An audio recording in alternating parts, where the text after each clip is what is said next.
guys, welcome back to World Mechanics. If you guys now have a transmission, guys, Chevy, GMC or Buick transmission such as 6T35, 6T40, 6T30, 6T45, guys, stay with us guys and we will explain how often guys you need to change your transmission fluid.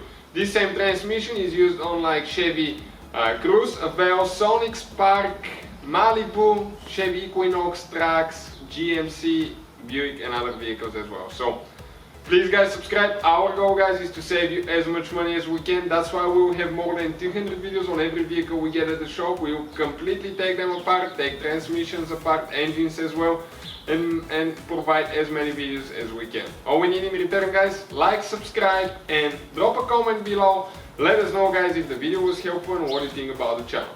So we have this guys Chevy Cruze, but that same transmission I said it's used in so many vehicles, and according to the manual guys that I found, okay, in the vehicle, it says that the transmission fluid, okay, let me show you now, change automatic transmission fluid, it says at 45,000 miles, 45,000 miles, but don't be fooled guys.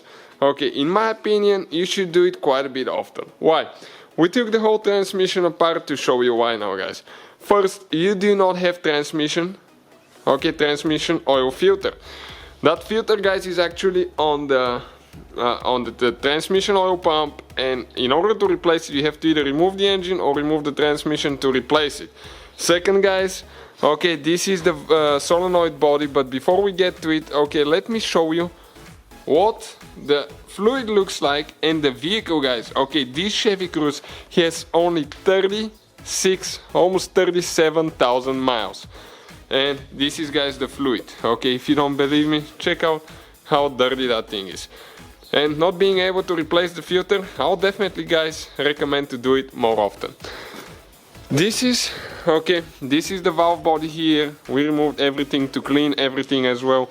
And let me show you now the solenoids. Okay, you have filters, screens on those solenoids, and they will get plugged up, and as a result guys you can experience slipping transmission, shifting really hard sometimes as well. So in my opinion guys, that 45,000 mile transmission fluid change, it should be sooner.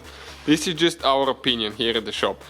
What I would do for my personal vehicle, if I have one with that transmission, I would go every 30,000 miles instead of 45, okay, and drain and replace, okay, change my transmission fluid. We have the video on the channel how to completely do the whole procedure, so please check it out guys. Hopefully the video will be helpful to some of you. Please hit that subscribe button for more videos and see you guys next time.